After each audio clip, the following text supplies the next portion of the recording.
Kia ora, good evening, and welcome to Auckland Council's webinar tonight on the emergency budget for 2020. Why emergency budget? Because COVID-19 has affected the whole of our city, and Auckland Council, together with many of the people that support us, have been pretty dramatically affected by a loss of income caused by the lockdown and, of course, with the COVID-19 related recession. So what we had to do with our emergency budget is to create assistance for those that were suffering the effects of COVID-19. One of those groups was the accommodation industry, and tonight we'll be focused on the Accommodation Provider Targeted Rate. Another group affected by COVID-19 are those people who, through no fault of their own, have lost their job or lost their business because of COVID-19. They're not in a position to meet their rates payment. And another issue that we're consulting on for our emergency budget is, of course, the ability to allow people to postpone their rates without penalties applying. COVID-19, we're all very proud that this country has come through relatively unscathed, with a small loss of life compared to many others. But we will be affected by the economic impact of the consequences of the virus. In our budget consultation for our emergency budget, we're looking at a number of different issues. One is the level of rates that will apply for this year, and we're asking people to give us feedback on whether that rate rise should be 2.5% or 3.5%. And just to set that in context, a 2.5% rate rise for somebody paying the average level of residential rates would mean another $1.35 a week in rates. A 3.5% rate increase would mean a $1.82 a week rate increase. Of course, the level of the rates impacts immediately on the level of services and the level of building construction work for infrastructure that the council can do. So the lower rate level would cut our income by about $17 million, which is less that we could spend on services provided to the public of Auckland, and would cut our ability to invest in our infrastructure for transport, for environment and for housing by about $59 million. All of those issues are open for question and discussion tonight, and you're actually welcome to ask us about anything on those issues. But the focus tonight, first of all, is on the Accommodation Provider Targeted Rate. This is a rate, a levy that applies to people providing commercial accommodation, and the proceeds from that rate are used to market our city, particularly internationally, to attract tourists here, which are courses of direct benefit to the accommodation industry and the tourism industry generally. But because of COVID-19, our borders are closed. That means that our people providing accommodation are suffering a pretty dramatic loss of income. And the proposal in our budget is to suspend the targeted rate until at least the 31st of March 2021. For the last quarter, the current quarter of the 2019-2020 financial year, we have remitted the rates that have been paid by the accommodation industry. So we have a number of people here to discuss the issue with you, to answer your questions. I'd like to welcome all the way from Orere Point in Auckland City, the Deputy Mayor, Bill Cashmore. Welcome, Bill. And Pippa Coon, our Ward Councillor for the Waimata and Golf Ward. She's in her own patch tonight at the council building here. And I'd also like to have a warm welcome to Andrew Duncan, who is our Manager for Finance Policy from Council, and Steve Armitage, the General Manager for, I think we call it Destination Auckland, just to fill it out, from the Auckland Tourism Events and Economic Organisation. Tonight we'll start with a brief presentation by Andrew Duncan. I won't invite, but maybe our MC, who I should introduce also, Edward Tuiavi, Talofa Eddie. He is an extraordinary person, and he's adding his talents to the success of tonight's event. But after Andrew is presented, maybe Steve, you'd like to say a few words about how you've been using that rate and what this will mean for APTR. So welcome to everybody here, to all of our support staff that are here in support. We started slightly late because I had computer problems. That's been fixed, and we're now live with you. So Andrew, welcome tonight, and I'll ask you to make your presentation. Thank you, Your Worship. The Council makes a major investment every year in promoting Auckland to the rest of New Zealand and the rest of the world. Big investment in attracting visitors and promoting major events in the city. We fund part of this expenditure with an accommodation provider targeted rate. This is paid for by accommodation providers, hotels, motels, Airbnb type properties and book a batch. And we plan to raise $14 million from the rate this year. Next slide, Kirsty. However, due to COVID-19, we've had major events suspended and cancelled some. The borders are closed. International tourism and overseas students coming to New Zealand's halted, and we remain uncertain of when our borders will be open.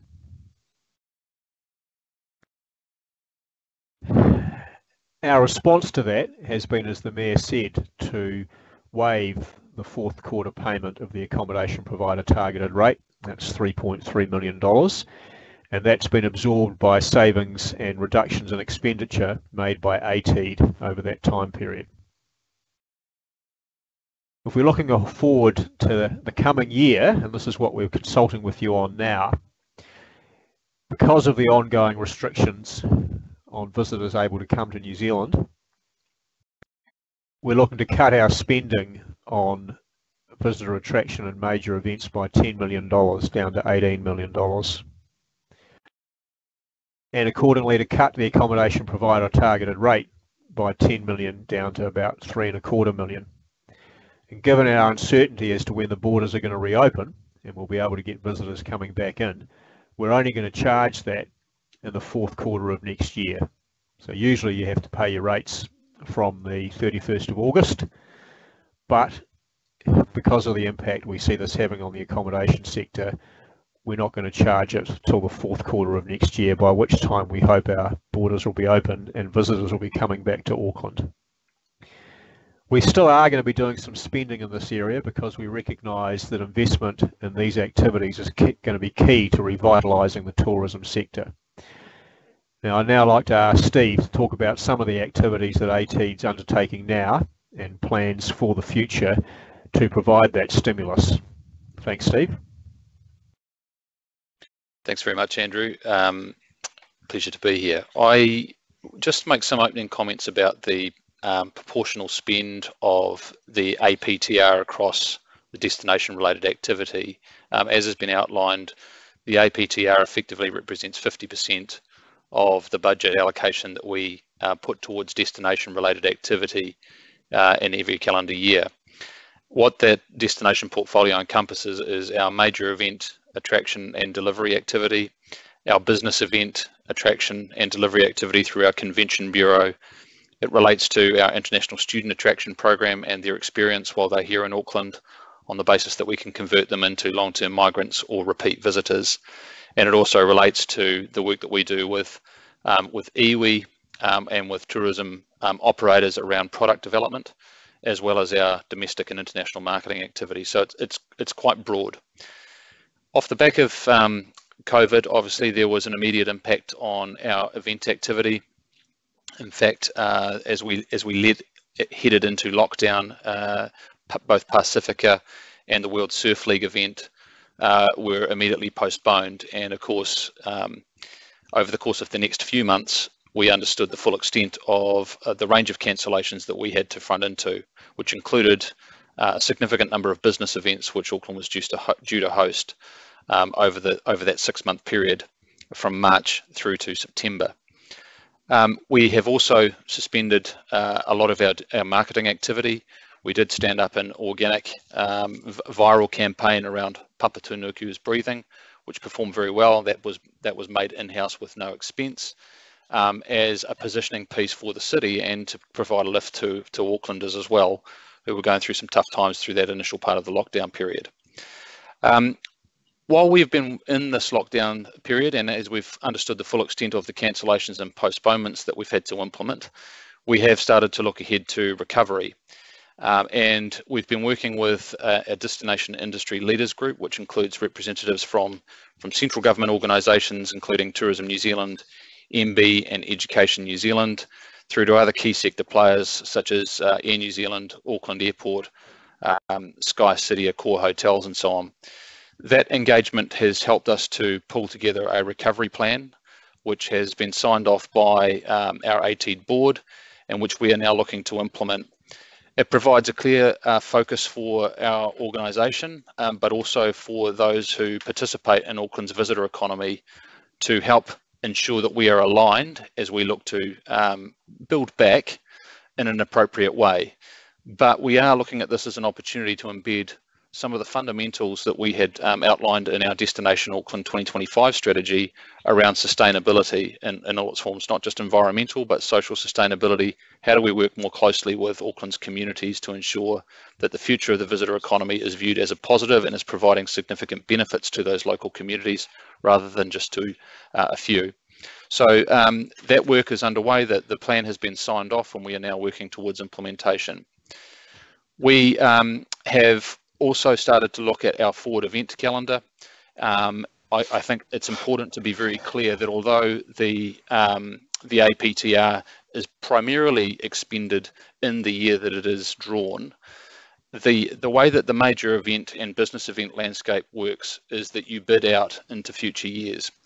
So we are actively looking for event activities for Auckland to host right out to 2028.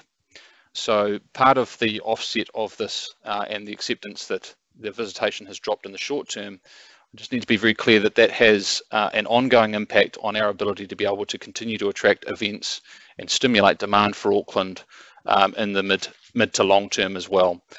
So those are some initial opening comments. I'm happy to front into questions as appropriate.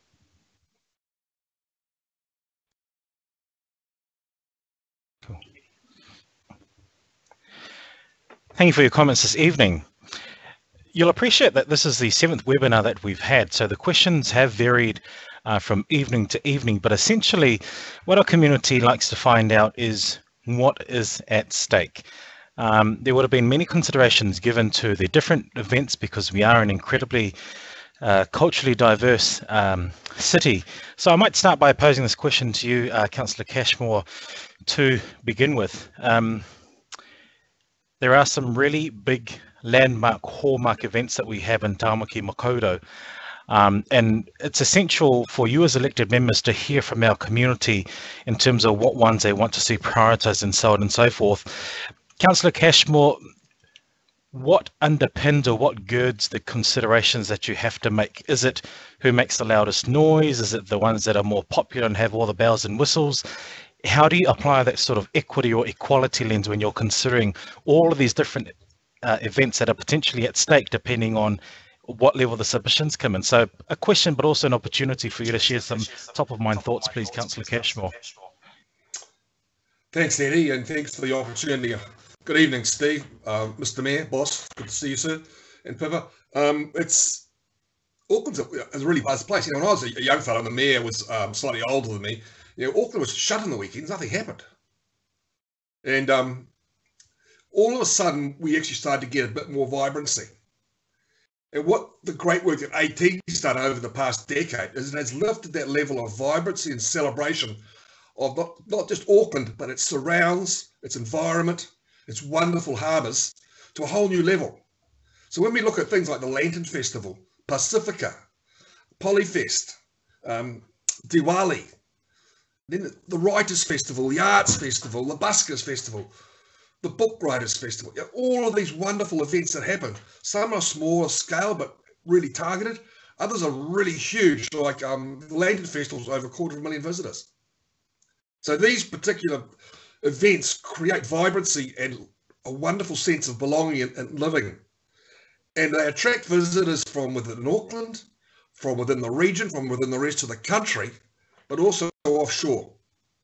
Now, sure, our borders are closed now, but we still have an opportunity to make Auckland vibrant, to make Auckland fun, to make Auckland a destination for people to go to. And COVID might have sucked some lifeblood out of us, but we're at level 1 now, and we're bouncing back. And we need to bounce back as strongly as we can with as much capability and capacity as we can. That's where Steve and his team at AT are doing such great work. It's glad to see they can continue. And I feel for the hospitality sector, hotels, restaurants, bars, but it's coming back now. It will take some time, but it is coming back, and we all need to celebrate that and partake in helping that to happen. So, Eddie, you asked me, how do we make priorities? I think we'll just give as many things a go as we possibly can and listen to what the people really use their feet to go and enjoy. They show up to the art gallery. They show up to the museum. They show up to the zoo. They show up to our events. Let's keep it going. Thanks. Thank you, Councillor Cashmore. The next question that I have will be to you, Your Worship, and you'll notice that across the different webinars that we've had, I always take the time to go through my social media, because if we think about where our community congregate, where they're at, because of COVID, everything's sort of digitized and everything is online. And I'd just like to piggyback off the comments of Councillor Cashmore there around there's no decisions that have been made. Please write a submission, and because we want to hear from you. Your Worship, some of the comments or the sentiments out there are, you know, hey, it doesn't really matter what submissions we make. Some of these CCOs are kind of doing their own buzz. It probably doesn't really matter what we have to say. They're kind of out on their own doing their own thing. I'd love to hear some thoughts from you, Your Worship, because I've heard throughout the webinars consistently from the elected members, send in your submissions, tell us how you're feeling. We'll take it into consideration. Have you a comment to make about the CCOs, Your Worship, or working towards the one cause of we're building the future of Tāmaki Makaurau together? There's no CCOs are out here, councils over here. We're all doing it together. Is that the case, Your Worship? Yeah, that is very much the case. And though the legislation set council up, the parliamentary legislation, to be a parent council and a number of different council-controlled organisations, those organisations work in close partnership with council. So ATEED, for example, that Steve has represented here tonight, their organisation has a focus on things like economic development, promoting Auckland as a destination, and a range of things to run events in our city to help make it a better, more vibrant and more economically prosperous place. But council sets out what we call the statement of intent for the council controlled organisations, and we also provide the budget for those organisations. Do the submissions count? Yes, they really do count. And for this emergency budget, I think, I haven't seen the latest figures today, but I think we're up to around 17,000 submissions coming through. So people are interested, they are engaging.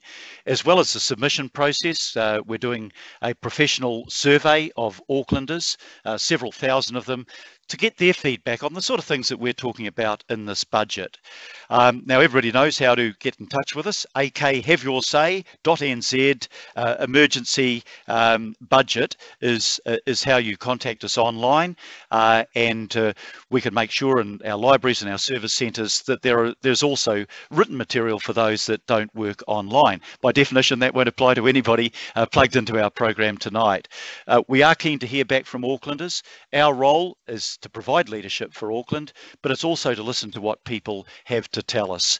And this process normally would be out in halls around the countryside, talking to Aucklanders. Because of COVID-19, we're doing this electronically. But as you said, there are 7 of these webinars that we have run. We've got good participation from people, and we look forward to hearing back from people. This is your city. This is your chance to have your say. You know, I spent a lot of time in central government, and what we used to do there, you'd pass a budget, it was passed in secret, then you'd legislate in the middle of the night to pass the legislation, and the public weren't directly involved in the process. But here at council, we go out, we announce what's in our budget, we have a period of time for people to respond, to consult, to talk to us. We listen to your ideas. We don't have a monopoly on knowledge in the council, either the elected representatives or the officers. We're interested in what you have to say, and that's why we're here tonight. So yeah, look, I think it's a great exercise, and the council-controlled organisations are participating. They've had to cut back their budgets as well. You know, finding $525 million in our budget has been a real task. It's not easy. $500 million that has disappeared from our budget and lost income, not so much from rates, but from our other income sources such as dividends and public transport fares and parking and so on. So what we're having to do here in this emergency budget is make sure that we reduce our spending to reflect our income. That's sensible in anybody's budgeting. We have to do that. But at the same time, preserve the critical services that we provide for Aucklanders, your transport, your waste collections, your libraries, your parks, the zoos, the museum that we fund, and all of those other activities, but also make sure we're investing in the infrastructure the city needs, the building to free up traffic congestion, the building to allow the development of housing to deal with our housing shortage, the building works that we do to clean up the quality of our water in the harbours and to improve our environment. So that's where the rates go, but you have a say on how much we raise and how we spend that money, and that's what we want to hear back from you tonight and before this Friday, the 19th of June, when submissions close at midnight. Thank you, Your Worship. We've got a question here for Steve, but before I ask it, Councillor Cashmore, you mentioned some of the prolific, exciting events that we look forward to in Tamaki Makaurau. You know, at Diwali, there's the Matariki, there's the Polyfest, there's Pacifica, all these awesome events. You'll appreciate that given the huge amount of uncertainty that we've had through lockdown and everything else, Councillor Cashmore, these are the kinds of events that our people need to re-establish that sense of normality and normalcy in their lives. So, you know, it's the same question. It's been asked in different guises. Can't we just borrow to fund these events, Councillor Cashmore? They're important. Our community needs them. If we can't find the money internally, can't we just borrow? Councillor Cashmore, some thoughts from you, please. Yeah, thanks, Eddie. It's that question. It's a hardy annual. It's always asked, and rightly so. So council is not like any other normal business. Now, I'm in the business world, and I can borrow money according to my asset base, my house or my farm or trucks or machinery, that sort of thing. Council's assets, all $50 billion or thereabouts of them, are things like roads, pipes, culverts, bridges, playgrounds, parks, libraries, community facilities and centres, swimming pools. You can't readily sell those things from underneath your community. So council's borrowing capability is based upon its revenue.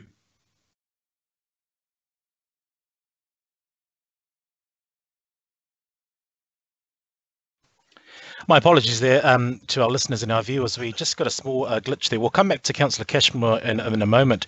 But Steve, I might pose this question to you. And the question, I think, is quite a common sense one. It's quite a logical one to perhaps a layperson like me that doesn't understand the workings of AT. And the question is, we all know that international travel is curtailed. Absolutely, the borders are shut. And the events budget is cut. However, are there any opportunities for council to stand up some cheap to stage events to bring people into Auckland? Some thoughts from you, please, Steve.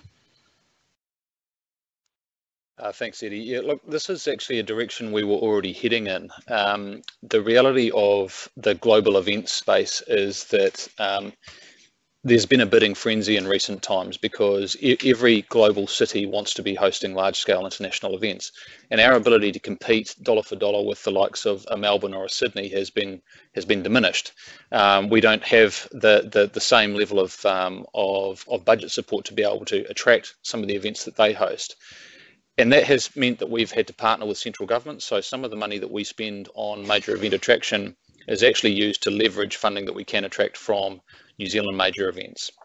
But as I say, we've started to move towards more of a balanced model where we can develop our own event activity, develop our own IP and be in control of how those events grow longer term. And the benchmark for those events has actually been our cultural festivals. The Deputy Mayor talked about Lantern Festival. We see that as being the benchmark for how we could be developing our own event activity. One of the festivals that we have started up has been related to how we attract people into Auckland as a winter destination.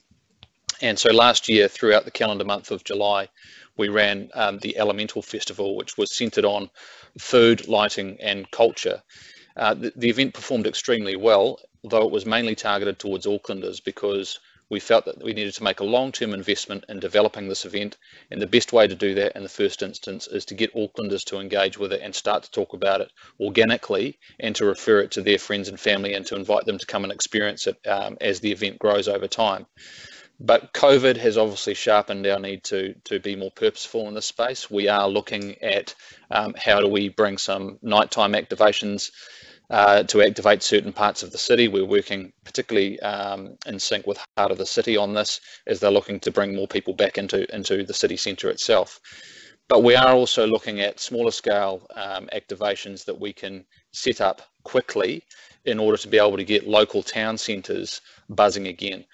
The good thing is that we're already starting to see that. There's been a very strong focus on hyper-local activity. We are seeing people get out and support their local communities, but events can help to amplify that even further. And so that is certainly an area that we're focused on over the next few months in particular.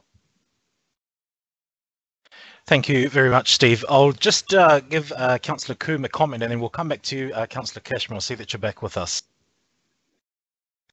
Kia ora, good evening, and thank you for joining this webinar.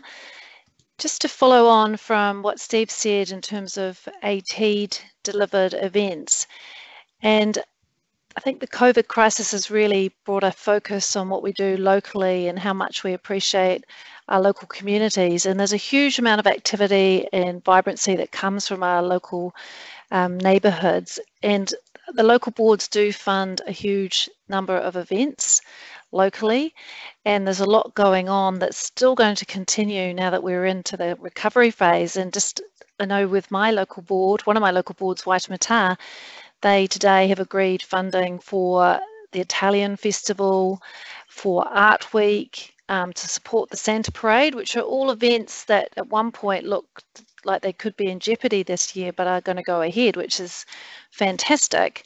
But this is coming out of local board budgets, and it's another reason to submit on the emergency budget, because the two different options do, in terms of a rate rise, do mean that local board budgets will experience a level of cuts, and this is where a lot of grants come from for event funding.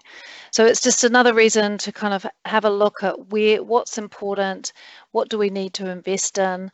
I think that investing in events can really encourage local economic development. They're really important for our town centres and for communities to come together, and so we need to look at what are the options in terms of those budgets, and also in terms of our regional budget that we have as well. And there's a big event grant that there's funding for grants that go to regional events as well. So all just another part of the mix I just wanted to throw in terms of looking at how the city supports events across the region. Thank you. Thank you, Councillor Coombe. Councillor Cashman, now that you're back with us, I'd just like to rehash the question that I posed. You've rattled off some of the iconic events that we host across Tamaki Makaurau that bring our whānau, that bring our communities together in celebration of culture, language and identity. So the question is, if ATD are not in a position where they can fund the events that we usually host, why aren't we borrowing more? Councillor Cashmore. Yeah, thanks, Eddie. And it's a very important question, and one that goes to the fundamental of how council is financed. So we don't borrow money to fund our day-to-day running expenses. That is done out of income that comes in. And of that income that is coming into council, 60% is from fees, charges, development contributions, NZTA subsidies, and so forth. And 40% is from rates. The council's assets are not things that you can readily sell. So, you know, I'm in the business world and we have factories and farms. We can sell those sorts of things and we borrow against them. Council's assets are pipes in the ground, tar seal for roads, halls, community facilities, swimming pools, playgrounds and the like. You can't sell those things. Council couldn't sell those things. So council raises debt to build facilities, to build pools, to build new roads, bridges and other assets. It raises that money by means of its revenue streams. So things that affect that revenue stream is critically important to our ability to how much we can borrow. And there is a ratio, the revenue to debt ratio of 270%. And that's set in an agreement with the banks. Now, if we break that ratio, we could end up paying higher interest rates. We will break it for 12 months or thereabouts, 12 to 18 months. This time we'll go from about 270 to 290. But we have discussions with the banks and we'll get back inside our ratio at 270% within a year to 18 months. Excuse me. And that's really important. And the banks understand that. They understand the pressure that COVID has put on councils' income streams. So just completely irrational borrowing and blowing those ratios out to a 300 or 300% plus would have reputational damage, first of all. Secondly, it would have a cost on interest rates. So we'd probably lose our AA credit rating, which is second only to the government. If we lost that, interest rates would go up. A 3-point downgrade would cost us $500 million plus over 10 years. That's a big, $50 million a year. That's serious money. To risk that, it would be foolhardy. And we don't intend to do that. So we have to be prudent, we have to be sensible, and we have to try and maintain the revenue streams as much as we can without adversely affecting Aucklanders to any huge degree. And as the Mayor has said, these rate increases that are proposed, 2.5 or 3.5, are relatively modest and will ensure that Council retains its capability and its capacity to help build the city and this country, indeed, out of this recession as we go forward. Cheers, Eddie. Thank you, Councillor Cashmore. I've got a question that I'll direct to Councillor Coombe, and then I've got to give His Worship a final reflection before he leaves us tonight. But Councillor Cashmore, I want to press back on something. And so you've explained to us why we can't borrow more. It affects our credit rating, and it'd be quite costly down the track. So the question that I ask you, Councillor Cashmore, you appreciate that it's one that saturates social media and a lot of the dialogue that goes on in the community. If we can't borrow, why don't we just cut staff? Why don't we just cut salaries? And you made a response the other night, but I appreciate that tonight's audience is quite different. So the question to you, Councillor Cashmore, is why don't people just cut their salaries, especially the ones that are earning six figures? And you would have seen the dialogue around that. The whole is $500 million. Let's cut salaries. Can't we do it that way? So it's a common issuance, and it's populist, and a lot of people hold it. But the reality is that our senior staff have taken pay cuts, 10 and 20%. And I think nearly half of our staff have voluntarily given up pay, 5% or 10%. Some are doing 4 days a week for 4 days pay. There are sacrifices to be made throughout the council family. And some people just aren't in a position to give up their salary. They have dependents within their families, their extended whānau. They have mortgages just like everyone else.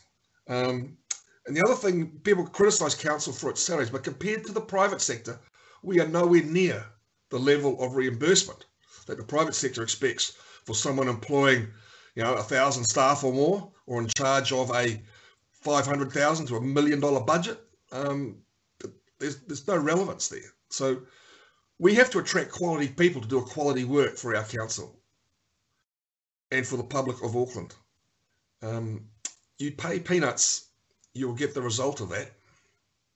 And that's not a good look. So we have a large staff. Council's a big organisation. It has a big budget. And we deliver a huge amount of capital projects like the likes that the city has never seen. So, Eddie, we have to retain, again, I use those words, capability and capacity to do it. And that means we have to have some quality people, men and women who work for us, who have the abilities and the passion for the city. And I want to use that word passion and elaborate on it very briefly. I know of some senior staff and not so senior staff who have come to council and taken substantial pay cuts. We've got 2 members of staff, one has since left us, but they were the head CEs of the biggest engineering firms in this country. We had a person who was in charge of our treasury, who was in charge of Commercial Bank of Australia's finances. We've had a lot of senior staff who've come to Auckland and taken up a role of responsibility and pressure, and have taken a pay cut to do so because they want to give back.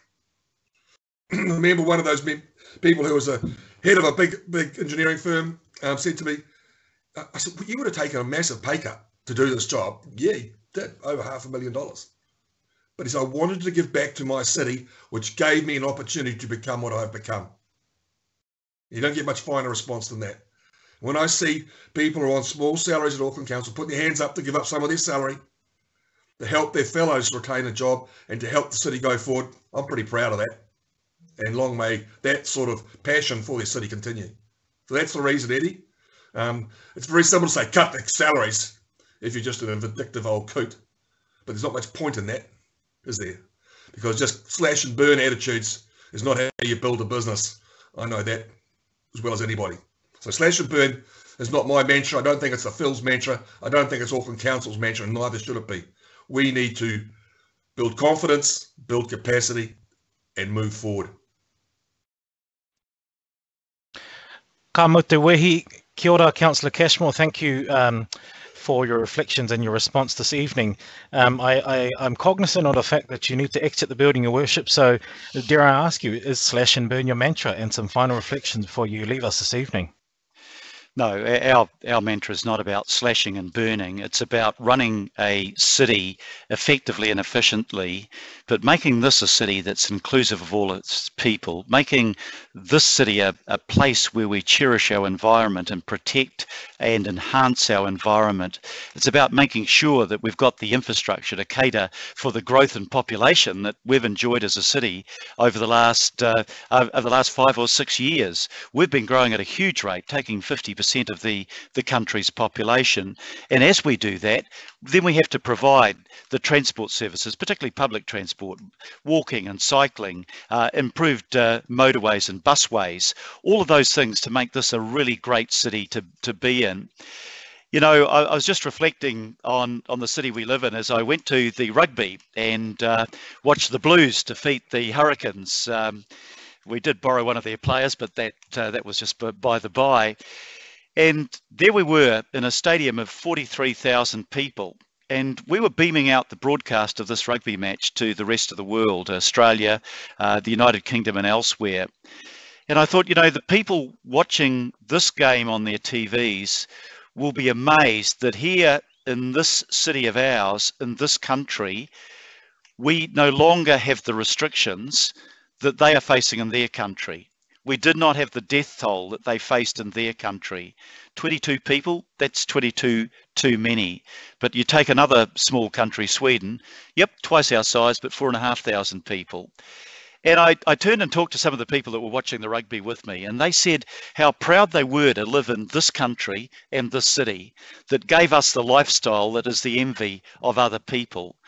People, you know, I see there's a petition going around the United Kingdom, declare war on New Zealand and then surrender immediately. Why would you do that? Well, then the country you've surrendered to has the obligation to then govern your country. And we'd like to see Jacinda Ardern as Prime Minister of the United Kingdom. I've seen the same sort of comments coming from the United States. Now, this isn't just about one person.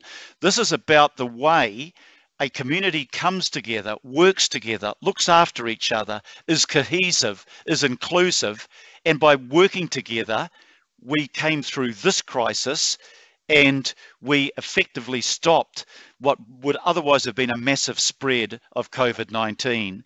And the task that we have ahead of us right now is, you know, we're not through it yet. We saw 2 other cases today, not cases through community transmission, but people who had come into the country. And I know I've got Steve at the end of the table, and he would love to see our borders open again for tourism, for international students, etc. And so would I. But we know that we have to do this in a planned and a careful way so that we can get back the economy we had without damaging and putting at risk the safety of our people. And we will get there, and we will do it. And you know, when people look at our city and they see how well we've come through this and the country has come through this, how stable and how well governed we are, Steve's job gets a whole lot easier, because people who are thinking about traveling to another country, well, why not New Zealand? People that want to study in New Zealand, why not go to a place that is safe and inclusive and looks after its people? People that want to invest internationally, why not do it in New Zealand? The film industry, we've just been overwhelmed by people saying, okay, look, we're making Avatar here, we're making Lord of the Rings here, we're talking about thousands and thousands of jobs and billions of dollars worth of expenditure, but the film industry from around the world is now saying, hey, maybe Auckland, maybe New Zealand is a good place to make our film. So out of every crisis, there are opportunities, and I'm proud of the way that we're dealing with the crisis, and we're trying to exploit those opportunities for the benefit of everybody that lives in our city. This is a great city. Next year is 2021. We will have the America's Cup here. We won't have quite the crowds that we were expecting, but we'll be beaming out to the world our beautiful Gulf and Harbour. And Pippa Coombe will be nodding to this because she is the counsellor for the Gulf. And we'll be showing how skilled we are, the best technology in the world for building boats, the best sportsmanship in the world, that this small country can beat the big multinationals from overseas. We'll be having APEC here towards the end of next year. And again, we'll be showcasing ourselves to the world.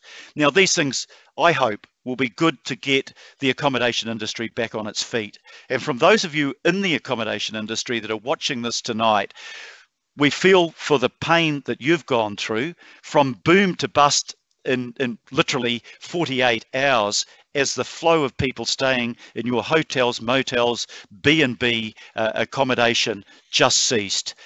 This proposal that we're focused on tonight is to give you relief from that pressure.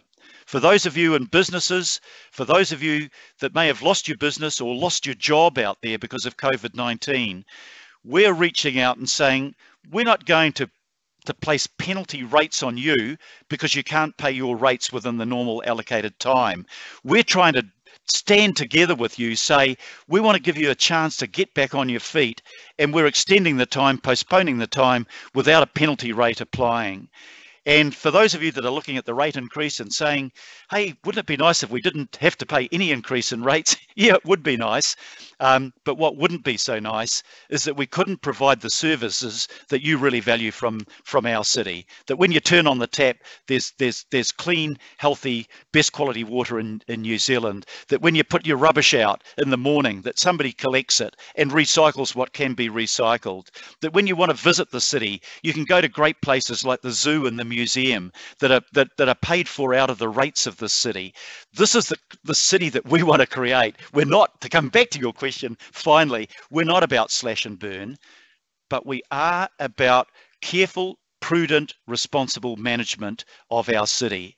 Now, the reason is Deputy Mayor Cashmore said that we have the second highest credit rating of any organisation in the country is because the finance industry and the credit rating industry acknowledges that this city is well governed, well managed, looks for value for money, doesn't throw money at problems, doesn't waste money. We want to make sure that we maintain that reputation, that we govern sensibly, that we are prudent in our financial management, but we look after the key and core services that you want. And we continue to invest in building that light rail and building the busways and building the city rail link and getting our walkways and cycleways going and protecting our Gulf and Harbour. These are the things that make our country great to live in. And if we can continue to invest in that, we're not only investing in future generations, but we're also creating jobs. Because we want to be part of the solution in the economic recovery of this country. If we slash and burn and we get rid of jobs by the thousands, which is one avenue to go, then we're part of the problem, not the solution. Yes, we've got to be a smaller organisation. Yes, some of our temp workers have had to go, but we are trying to get the balance right between doing what we can with the rates that you provide for us, but providing a city, most importantly, that you're proud to live in as a citizen of Tamaki Makaurau, Auckland. So thank you very much. That was a bit of a long wind up, but I'm going to depart now, but to leave you in the capable hands of Pippa Coombe, who's going to answer the next question, I think, Deputy Mayor Cashmore, and our very good group of council officers. So have a great night. Thank you for joining us tonight. Thank you very much, Mayor Goff, Lawa Fionga, Lilo Maiava. for quite a comprehensive response there. We had an introduction, we had an argument, we had a fabulous conclusion. So it suffice to say to our viewers and our listeners tonight, slash and burn is not the mantra of Mayor Phil Goff, and also some very, very profound insights there as to why, again, it is important for you to have your say, make that submission so the Mayor and the elected members can be helped along in their deliberations. Councillor Coombe, there's a question here if you'd like to speak to it and offer some reflections and top of mind stuff for us this evening, please.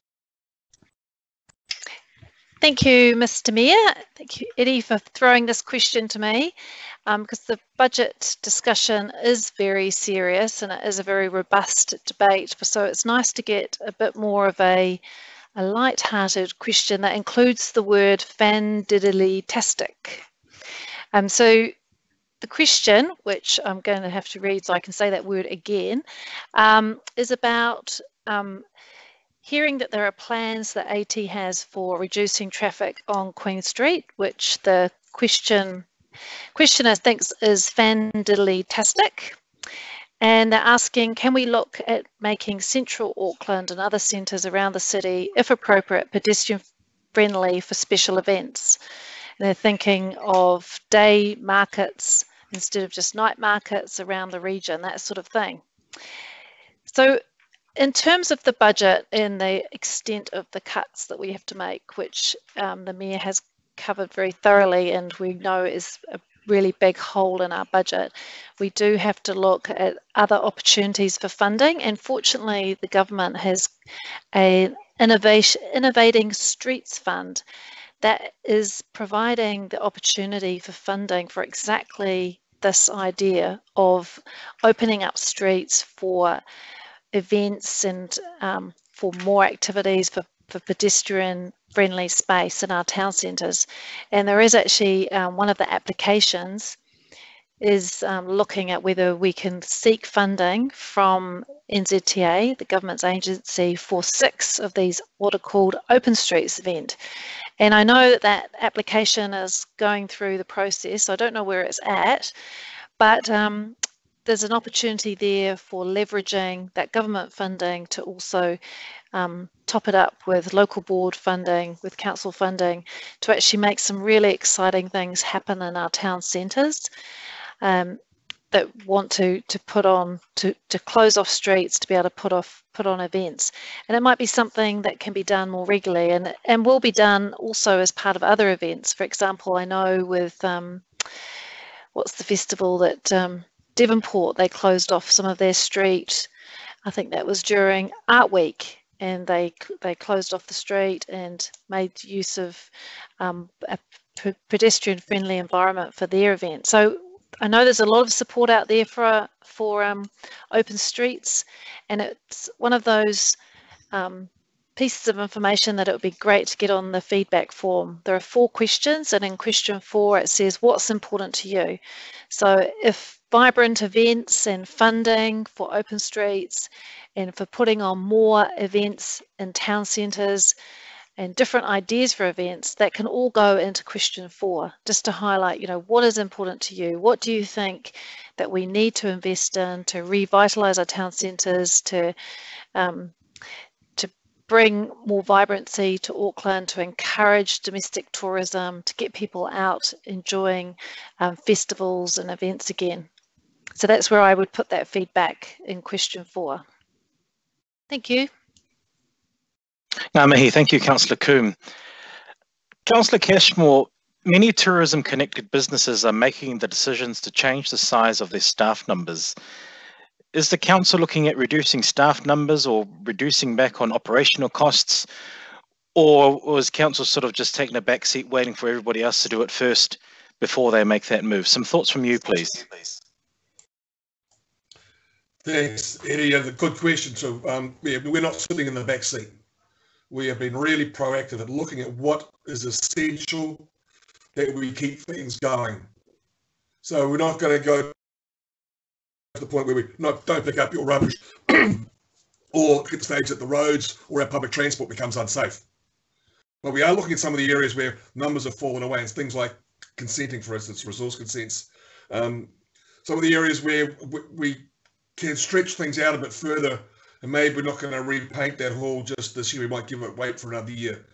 So as the Mayor said, we've already had some of our temporary staff, there was 1,100 of those. A percentage of those no longer work for council. And we have other staff who have left, who have not been replaced. And our staff themselves have taken voluntary pay cuts, shorter weeks for shorter amounts of pay, and other types of remuneration deficits. So we are leading the charge. However, council is a service provider organisation. So we have to keep a certain number of people up in there so that we can provide to the communities the things that they deem to be really important. So we can't just cut for the sake of it. We have to be able to keep the capacity up, and we intend to do that. Thanks, Eddie. Thank you, Councillor Cashmore. There's another comment here, and to me it makes a lot of sense. AT's role is much more critical now than ever. And of course, there's the opportunity for Steve to wade in if he'd like. But I'm posing this to you, Councillor Cashmore. AT's role is critical now more than ever. The need to promote our region is vital if we are to recover, and his worship spoke quite eloquently about that. Is it not a short-term decision then to suspend the APTR when the longer-term benefit to the sector would be great if we maintained this expenditure through the crisis? And I suppose a redirect would be, doesn't council just have pots of money where you can just redirect and pull from other projects and fund other things? Some comments from you, please, Councillor.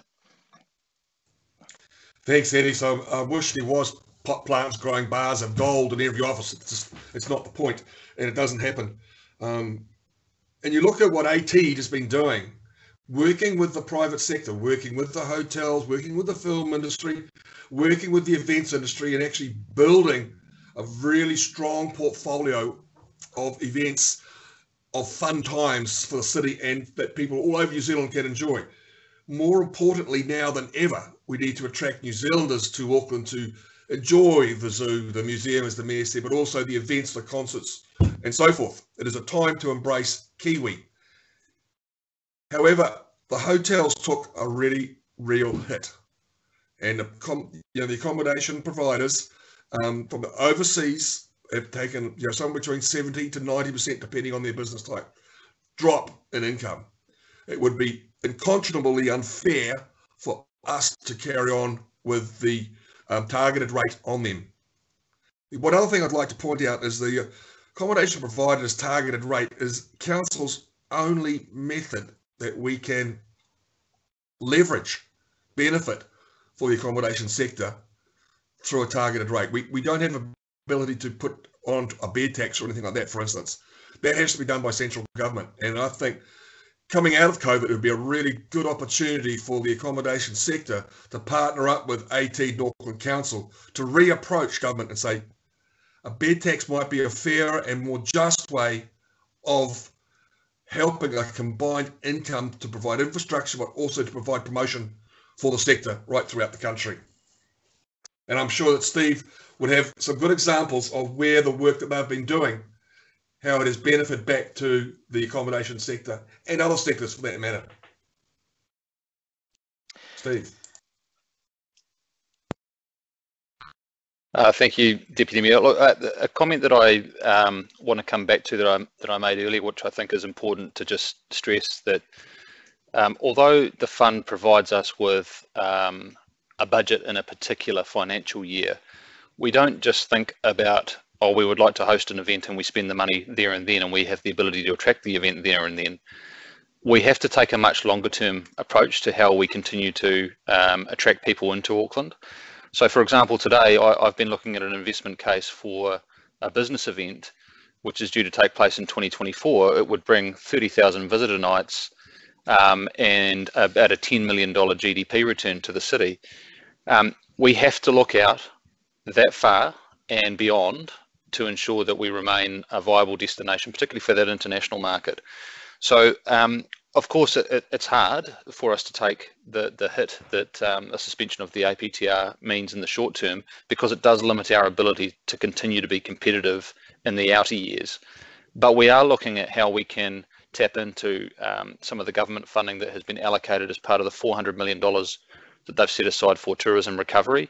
We've had some initial success around We're just waiting on confirmation of $1 million that can come into AT to provide support to domestic marketing and event promotion. And there are some other funding pots that we're looking at as well. So we're not throwing in the towel in terms of being able to attract additional revenue streams to account for the loss of the APTR in the short term. The possible upside of this is that if we can prove that we can attract new revenue at the point in time when the APTR comes back in, we've potentially grown our ability to compete at a global level by attracting new revenue streams. So I don't want people to think that we're not looking at every possible opportunity to attract new revenue to continue to make Auckland a competitive city globally. Thank you, Stephen. Thank you, Councillor Cashmore. Ladies and gentlemen, to our whānau that are tuning in this evening, we've addressed all the questions that have been posed through the back end, or the question machine, if you like. So what I want to do this evening is just bring us to a close and just go around to our elected members, and if there are any final comments, because this is the homeward stretch. As of this morning, we were sitting at 23,000 submissions, which is quite unprecedented in terms of the engagement with our community. But, you know, we'd still love to hear from you. So between now and Friday at midnight, we would love to hear from you. So Councillor Coombs, some final reflections from you. Thank you, Eddie. We have been speaking about quite a narrow part of the emergency budget this evening, but of course it's just part of a big package of proposals and a thorough look at how we can plug an enormous hole in our budget and our revenue. And I don't think there's ever been a more crucial and historic time to give feedback to council. There's some really big decisions that we have to make, and we really need to re-examine what's important in a post-COVID Auckland. So I'm really pleased to hear that there have been so many pieces of feedback already. I mean, 23,000 is just about, I think, about at least 10 times more than what we would expect, and we've still got 4 more days to go. So the feedback form is quite simple, and I would encourage giving feedback on the rates question, on what we've been discussing tonight with suspending the Accommodation Provider Targeted Rate, and also in question 4, which does provide a bit more of a free flow of thoughts around telling us what is important to you. So I will be going through, I can't say I'm going to promise to read all the submissions. I usually read all the submissions, but I think with this quantity, I will definitely make a big attempt to read all the submissions that have come from my ward area, at least. And of course, we will get some really thorough analysis that will help us and guide us in our decision making on the 16th of July.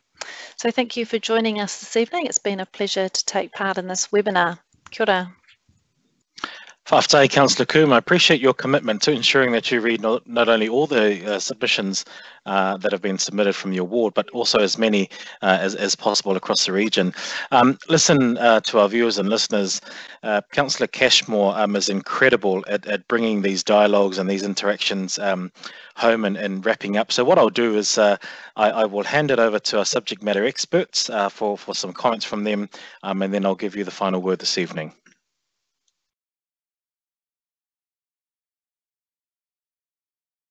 So tonight we've specifically asked you about our proposal to cut some of our spending on visitor attraction and major events, and to reduce the accommodation provider targeted rate for the hotels, motels and Airbnbs that have been particularly hard hit by the closure of our borders and the reduction in tourism. As the councillors and the Mayor have talked about today, we're also asking you about some other consultation items we'd like to hear from you on. We're proposing to allow ratepayers who are financially struggling as a result of the economic impact of COVID-19 to be able to postpone next year's rates for a year. That will reduce our ability to invest a little bit, but we feel it's important to help out those struggling ratepayers to give them a bit more time to pay. What do you think of that? And we've also discussed extensively the rates options and how the council's trying to set up a budget that's financially prudent and has the right balance between rates increases, cutting our spending, deferring expenditure, and borrowing a little more and selling some of our less well-used assets. Keen to hear your views on that. Remember, 3.5% extra $1.80 a week for the average ratepayer, 2.5% extra $1.35. There's 47 cents a week difference between those two options, but some differences in terms of the impact that'll have on the services we can provide as a city for you as our residents. All right, those are the key issues we'd like your feedback on. I'll hand over to Steve now to talk a little bit, just a final say on what AT does.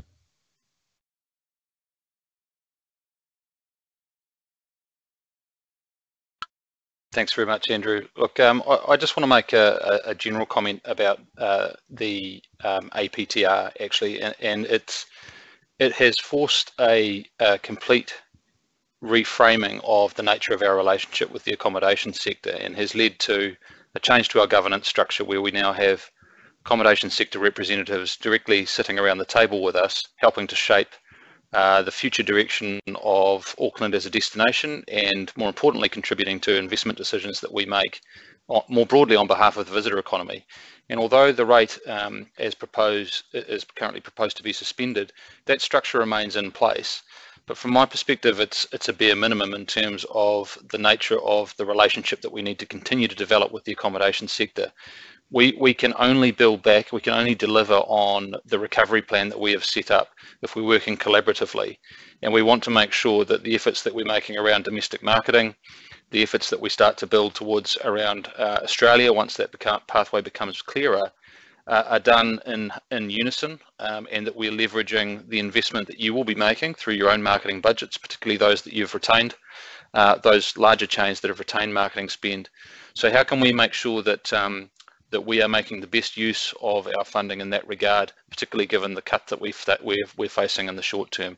So it's an open invitation from my standpoint to ensure that for those of you on the call, those of you who have taken the time to contribute to the discussion and have expressed support for ATEED, to be able to come and approach me and have a further conversation. And I thank you for making the effort on our behalf. Whāwhātai, Steve, and thank you, Andrew. Final word for the evening from you, Councillor Cashmore.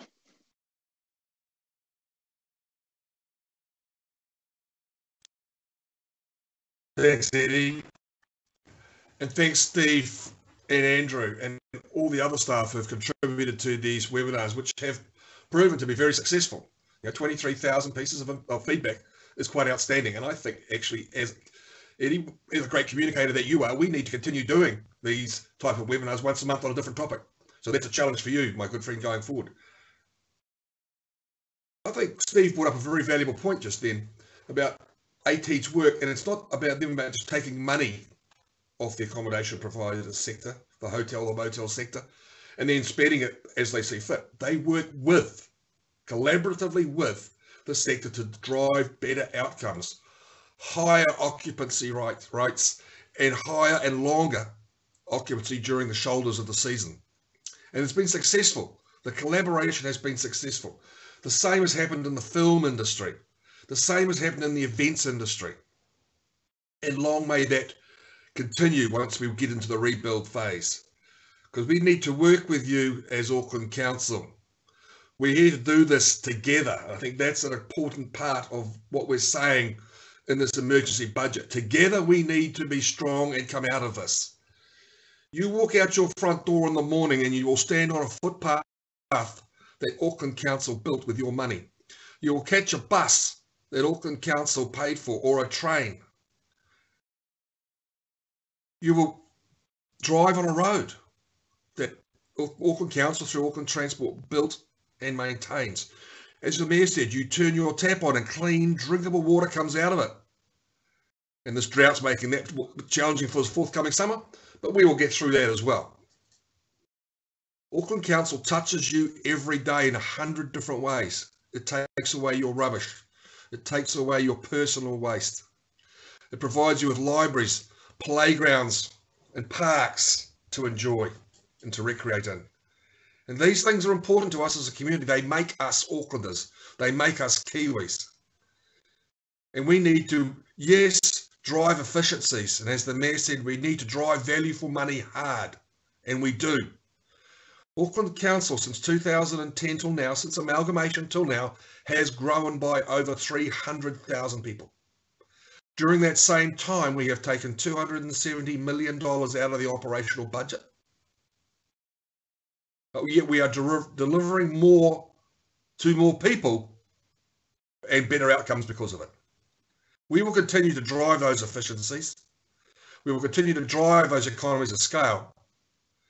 And we'll continue to drive capital budgets as large as we can to provide the things and the amenities that Aucklanders need. COVID came out of nowhere and has given us all a hiding. No one was hurt more than the accommodation providers in the food and beverage sector for a start. Other industries are now hurting as we head towards recession. Hopefully it's not going to be too deep or last too long. It is something we don't know. But we must prepare for what is the most likely scenario. That's what this budget is about. We looked at what is the likely scenario and we have made accommodations for it. We need your viewpoints on have we done it to the right degree and in the right areas. Or there are the things that you think about when you're having your cup of tea in the morning or you're with your workforce sitting down having lunch that you think there's things that council could do better or smarter or differently. We need to hear about that because there's expertise in every person out there and we value that. The politically elected members, whether they be local board members or councillors, do this work because they believe in the city. I have yet to meet an Auckland politician who does not believe in Auckland. They are fervently supporters of their community and their neighbourhoods and their city. We all need to do that. And I thank the people who submitted to date, and I'll proactively thank those who will do so until we have submissions end at the end of this week. Council will then sit down with the local board and we will work through the submissions, we will work through our options, and we will make some decisions. And some of those decisions are going to be hard, really hard, and not easy to make. But they have to be made. And we will go forward from here. And maybe 6 months out, we will review how long COVID is going to be around for. We will actually check on the reality of our budget. And maybe there will be some softening that we can actually ease back on some of the restraints because COVID has not been such a cancer to our economy in Auckland. Hopefully there's a situation. But one thing I have learned from this lockdown and from this situation is it has brought people out and be closer to one another. They have been nice to their neighbours. They have talked over the fence. They have talked in their communities. They stood at the bottom of their driveways. They have sung songs and played tunes. And now we're in level 1. We are basically almost back to normal, except our borders are shut.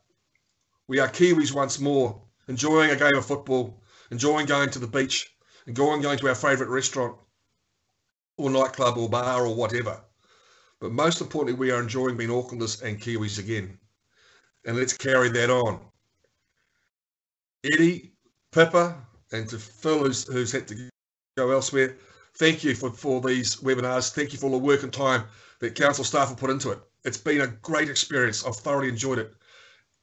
As much as COVID's been horrible, this has been part of the positive side, getting closer to our communities.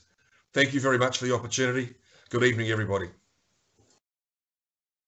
Whaftai Lava, Councillor Cashmore, as always, your participation, your thoughts, your encouragement and your tautoko of this webinar series is much appreciated. To our viewers and our listeners this evening, this is not a slash and burn budget. It has been a painstaking budget that staff and elected members alike have agonised over and will continue to agonise over as we strive here at Te Kaunihera o Tāmaki Makaurau to deliver for you the services that you want and need. What's at stake, you may ask? Everything. As Councillor Coombe has asked this evening, what matters most? He ahad mea nui o te ao, he tangata, he tangata, he tangata.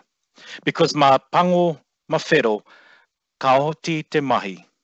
Thank you to our community that have followed this webinar series, that have encouraged whānau and friends, everybody out there to make a submission.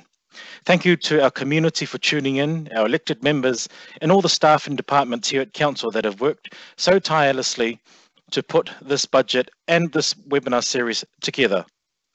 Together we can recover stronger. Pō Mārie, tō whāsoifua.